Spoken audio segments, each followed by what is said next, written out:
بسم اللہ الرحمن الرحیم۔ فصل الاستقراء۔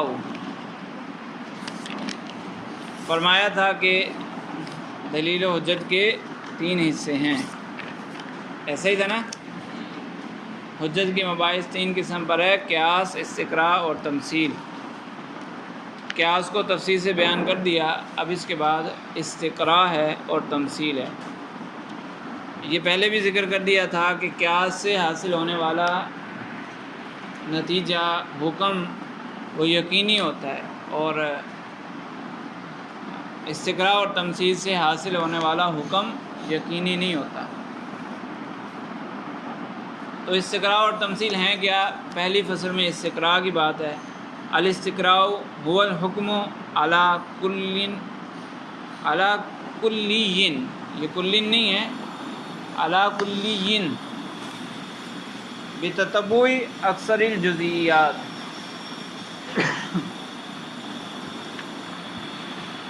استقراء میں یہ ہوتا ہے کہ ہمارے پاس چند جزئیات ہوتی ہیں، چند جزئیات کو ہم دیکھتے ہیں تو چند جزئیات کے اندر ایک ہی چیز پائی جا رہی ہے۔ فلاں جزئی ہے، اس میں بھی یہ چیز ہے، دوسری جزئی ملی، اس میں بھی وہی چیز ہے، تیسری جزئی ملی، اس میں بھی وہی چیز پائی جا رہی ہے۔ تو ہم نے حکم لگا دیا کہ اس کلی میں ہی یہ چیز پائی جاتی ہے، تو اس کو کہتے ہیں استقراء۔ چند جزئیات کو دیکھا اور پھر کلی پر حکم لگا دیا، تو اس کو استقراء کہتے ہیں۔ یہ استدلال علی الکلی بالجزئی ہے، جزئی کے ذریعے کلی پر استدلال کرنا یا کلی پر حکم لگانا، ٹھیک ہے؟ تو چند جزئیات کو دیکھنے کے بعد کلی پر حکم لگا دینا استقراء کہلاتا ہے۔ هو الحکم علی کلین، کلی پر حکم لگانا، بتتبع اکثر الجزئیات، اکثر جزئیات میں غور و فکر کرنے کے بعد۔ اس کی مثال ہم نے دیکھا، حیوان ایک کلی ہے، حیوان ایک کلی ہے نا، اور اس کی جزئیات کیا ہیں؟ حیوان کی جزئیات انسان، فرس، غنم، بکر، ابل، فیل وغیرہ وغیرہ، یہ ساری اس کی جزئیات ہیں۔ یہاں جزئی سے مراد جزئی حقیقی ہے، جزئی حقیقی بھی ہو سکتی ہے اور جزئی اضافی بھی ہو سکتی ہے، ٹھیک ہے؟ جزئی حقیقی بھی ہو سکتی ہے، جزئی اضافی بھی۔ تو انسان، فرس، غنم، بکر، ابل، فیل، حمار وغیرہ، یہ جزئی حقیقی تو نہیں ہے، لیکن ساری کی ساری جزئیات اضافیہ ہیں۔ تو حیوان ہمارے پاس کلی تھی، اس کی جزئیات کو ہم نے دیکھا، ایک جزئی لی، اس کو دیکھا انسان۔ تو انسان جب کھاتا ہے، کھاتے ہوئے وہ اپنا نیچے والا جبڑا ہلاتا ہے، نچلے جبڑے کو حرکت دیتا ہے، اوپر والا جبڑا فکس ہوتا ہے، نیچے والا جبڑا ہلتا ہے۔ یہ جو سانچہ ہوتا ہے نا جس پہ دانت لگے ہوئے ہیں، اس کو جبڑا کہتے ہیں، یہ پورا حصہ تو یہ حرکت کرتا ہے، اوپر والا حصہ حرکت نہیں کرتا۔ تو کھاتے ہوئے نچلے جبڑے کو ابھی نہیں ہلاؤ، بعد میں ہلا لینا۔ کھاتے ہوئے نچلے جبڑے کو حرکت دیتا ہے انسان۔ پھر ہم نے ابل کو دیکھا، اونٹ کو دیکھا، تو وہ بھی کھاتے ہوئے نچلے جبڑے کو ہلاتا ہے۔ فرس کو دیکھا تو وہ بھی نچلے جبڑے کو ہلاتا ہے۔ غنم کو دیکھا تو وہ بھی نچلے جبڑے۔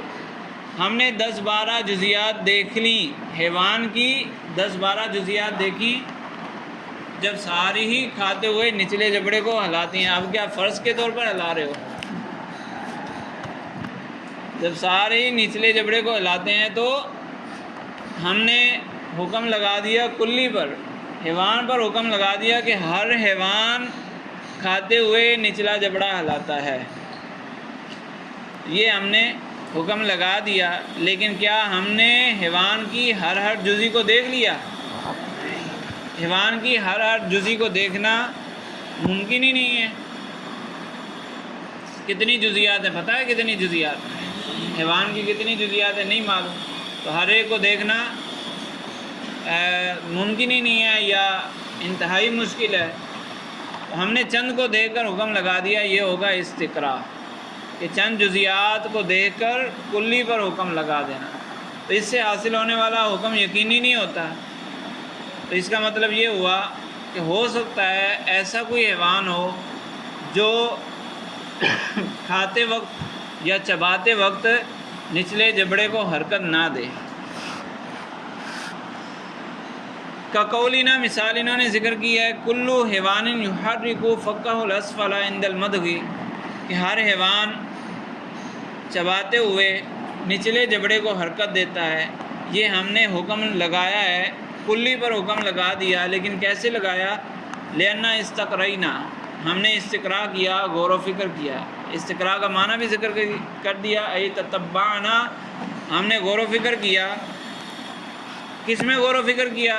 غور سے دیکھا، الانسان والفرس والبعیر والحمیر والطیور والسباع، ہم نے انسان کو بھی دیکھا، فرس کو دیکھا، بعیر کو دیکھا، گھوڑے کو دیکھا، خچر کو دیکھا، گدھے کو دیکھا، طیور پرندوں کو دیکھا، سباع چیرنے پھاڑنے والے جانوروں کو دیکھا۔ فوجدنا کلھا کذالک، ہم نے دیکھا تو یہ جتنی چیزیں ہم نے دیکھی نا سبھی ہمیں اسی طرح نظر آئیں کہ وہ کھاتے ہوئے اپنا یعنی چبانے کے وقت نچلے جبڑے کو حرکت دیتی ہیں۔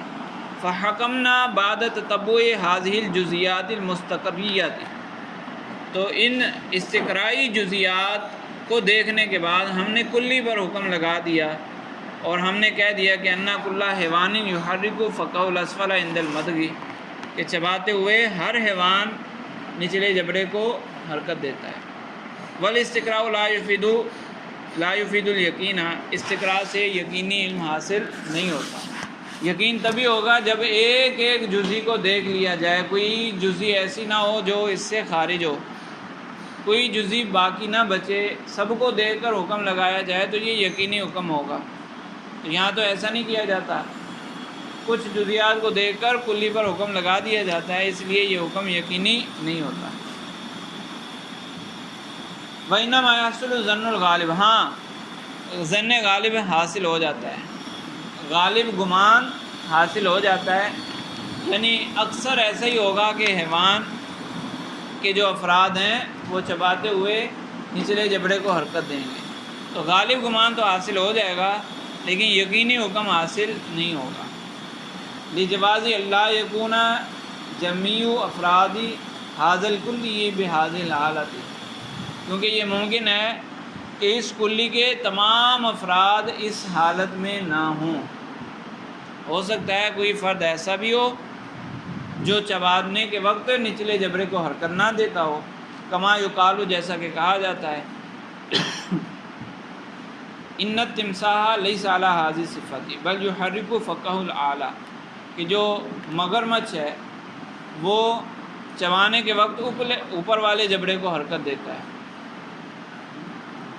تو اسی طرح کوئی اور بھی جزی ایسی آ سکتی ہے، حیوان کی جزیات میں سے کوئی اور جانور بھی ایسا ہو سکتا ہے جو چباتے ہوئے اوپر والے جبڑے کو حرکت دے، تو ممکن ہے، اس لیے کہہ رہے ہیں کہ اس سے یقینی فائدہ حاصل نہیں ہوتا۔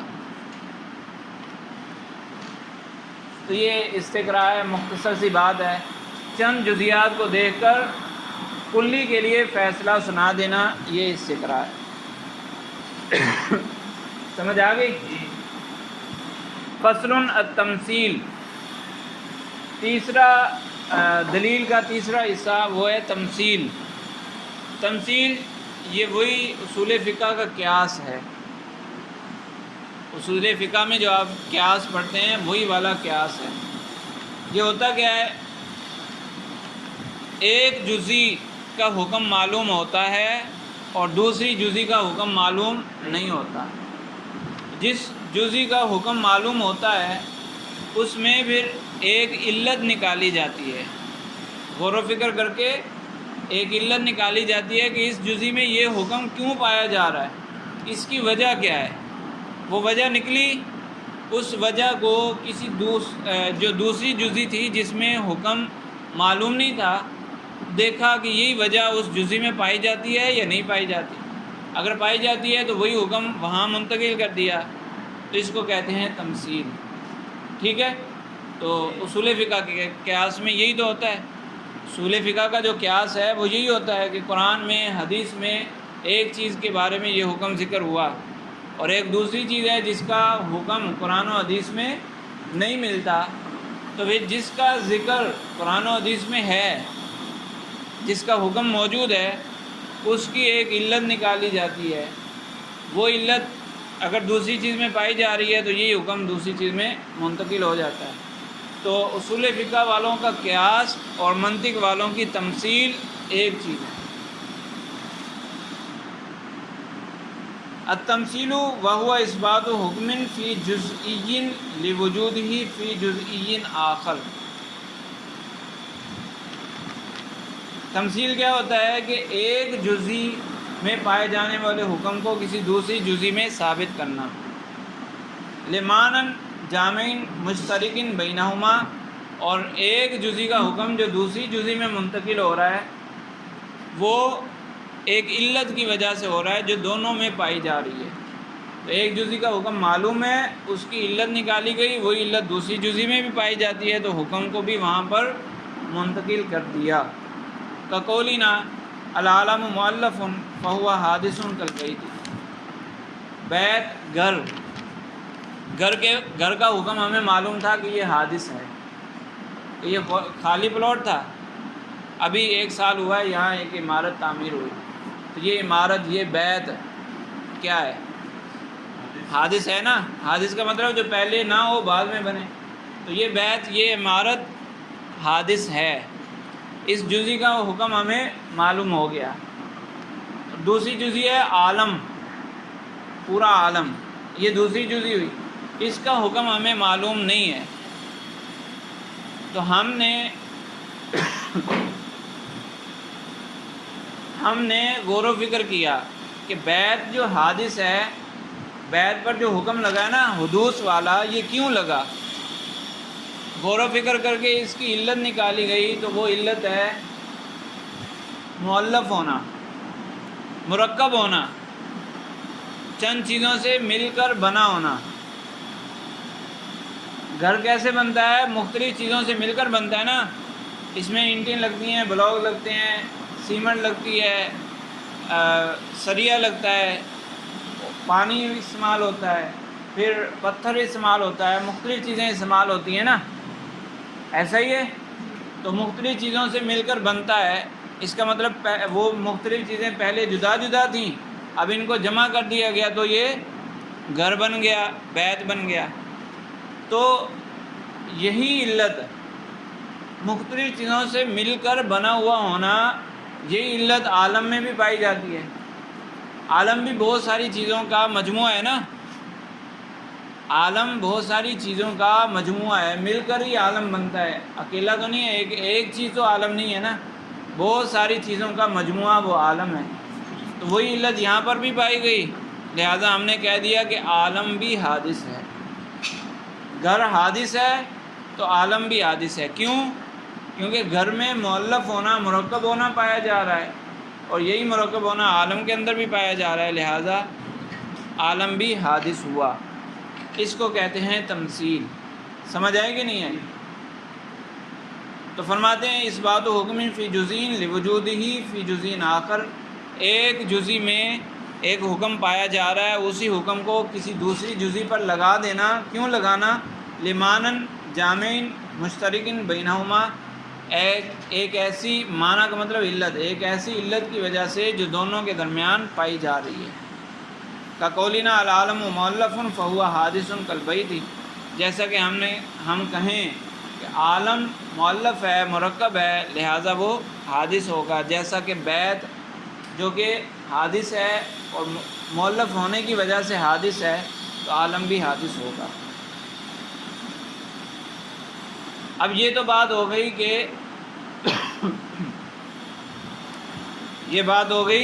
کہ ایک جزئی کے اندر پائے جانے والے حکم کو کسی دوسری جزئی کی طرف منتقل کرنا، تو اپنی مرضی سے تو منتقل نہیں کر سکتے، منتقل کیسے کرنا ہے؟ علت کی وجہ سے۔ کہ جس کا حکم معلوم ہے اس میں ایک علت پائی جا رہی ہے، وہی علت دوسری میں بھی پائی جا رہی ہے، تو حکم وہاں پر منتقل ہو گیا۔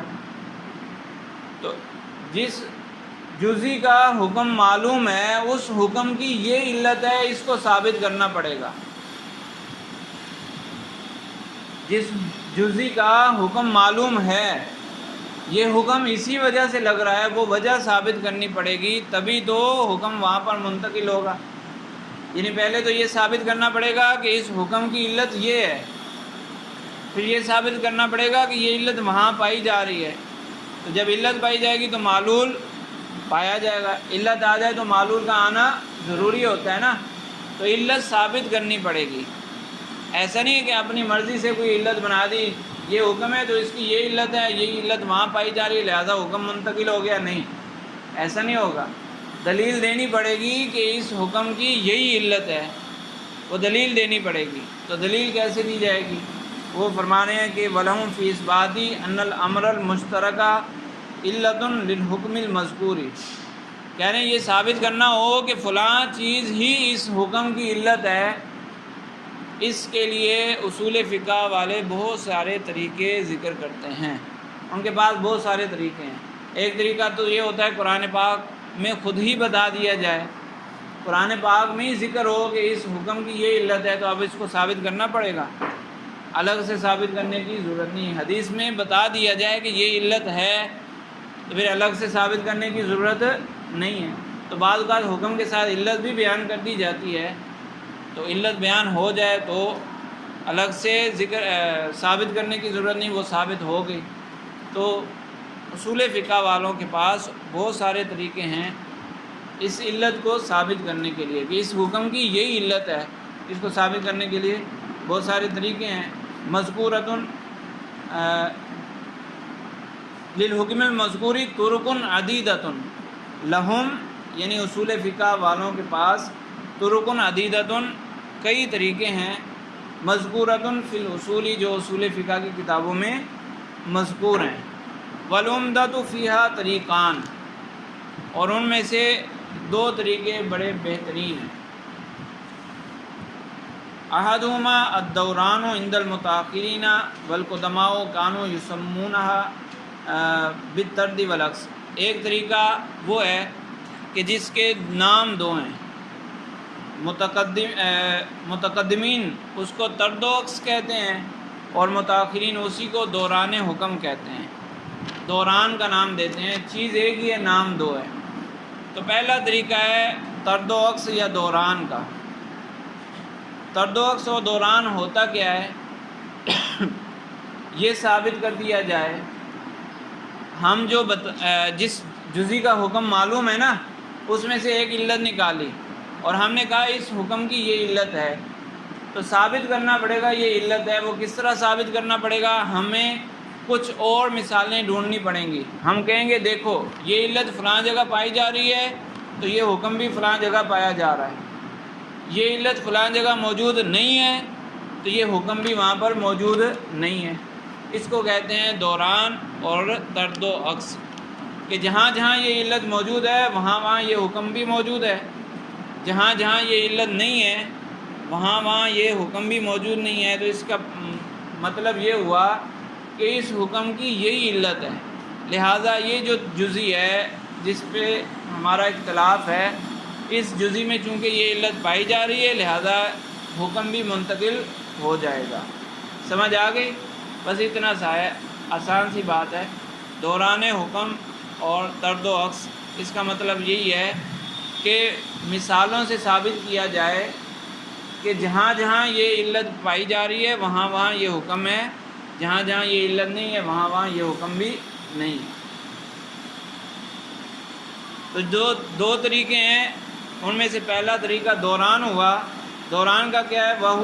دوران ہوتا کیا ہے؟ وہوا ان یدور الحکم مع المعنی المشترکی وجودا و عدما، کہ حکم گھومے، حکم چکر لگائے اس معنی مشترک کے ساتھ، جس کو ہم علت بنا رہے ہیں اس کے ساتھ چکر لگائے، وجودا و عدما، یعنی اگر وہ ہے تو یہ بھی ہے، وہ نہیں ہے تو یہ بھی نہیں ہے، ٹھیک ہے؟ اس کا ہونا اس کے لیے مدار بنے، وہ علت مدار بنے، جب وہ ہوگا تو یہ بھی آئے گا، جب وہ نہیں ہے تو یہ بھی نہیں، ٹھیک ہے۔ ای اذا وجد المعنی وجد الحکم، یعنی جب علت پائی جائے تو حکم پایا جائے، وَإِذَا انتفى المعنی انتفى الحکم، اور جہاں علت نہ پائی جائے وہاں حکم بھی نہ پایا جائے، بس یہ ثابت کرنا ہوگا۔ جب یہ ثابت کر دیں گے تو پھر دوسری جزی میں حکم ثابت ہو جائے گا۔ فالدوران دلیل علی کون المدار علتا للدائر، مدار سے مراد عن المعنی، مدار سے مراد ہے معنی یعنی علت، اور دائر سے مراد ہے حکم۔ تو کہہ رہے ہیں دوران، یہ جو نام دیا نا دوران، تو دوران کا مطلب دوران نام کیوں دیا؟ دوران گویا کہ ایک دلیل ہے۔ کس بات پر دلیل ہے؟ کہ مدار دائر کا علت ہے، دائر کے لیے علت ہے۔ مدار یعنی وہ جو وصف مشترک ہے وہ علت ہے، کس کے لیے؟ حکم کے لیے۔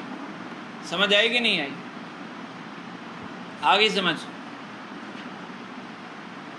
تو جیسے یہ پچھلی مثال ذکر ہوئی نا، بیت اور عالم دو جزیاں تھیں ہمارے پاس، بیت ایک جزی اور عالم دوسری جزی۔ بیت کا حکم ہمیں معلوم تھا، عالم کا حکم معلوم نہیں تھا، تو ہم نے بیت کے حکم کے لیے علت نکالی، کیا؟ مرکب ہونا۔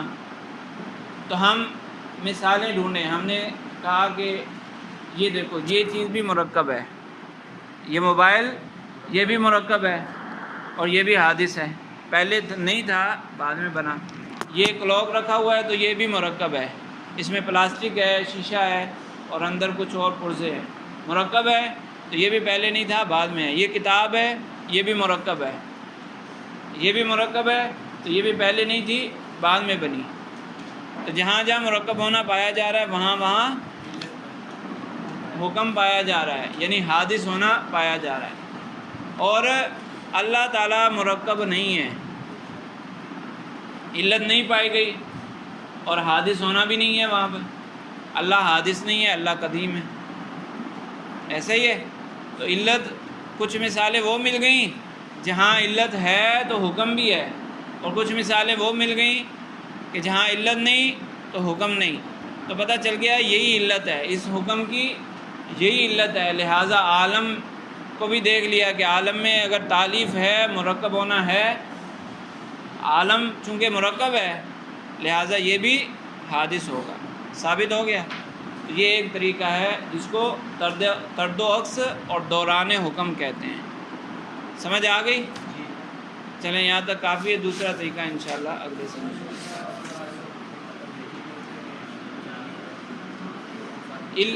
اس کا کبھی یقینی ہوتا ہے کبھی ظنی۔ علت یقینی ہوگی تو حکم یقینی، علت ظنی ہوگی تو حکم ظنی۔ قیاس جو اصول میں نے کہا نا کہ تمثیل وہی ہے جو اصول فقہ کا قیاس ہے، تو اکثر طور پر یہ ظنی ہی ہوتا ہے۔ وہاں پر آپ نے پتہ نہیں ابھی پڑھا ہے کہ نہیں، اگر نہیں پڑھا تو آگے پڑھ لیں گے کہ قیاس ظنی ہے۔ اصول فقہ کے جو 4 اصول ہیں، اصول فقہ 4 اصول ہیں نا، کتاب سنت اجماع قیاس، تو کتاب سنت اجماع یہ قطعی ہیں اور قیاس ظنی ہے، لیکن ہمیشہ قیاس ظنی نہیں ہوتا، کبھی کبھی قیاس قطعی بھی ہوتا ہے۔ جب قرآن و حدیث میں علت ذکر کر دی جائے تو وہ قیاس پھر قطعی ہوتا ہے، وہ ظنی نہیں ہوتا۔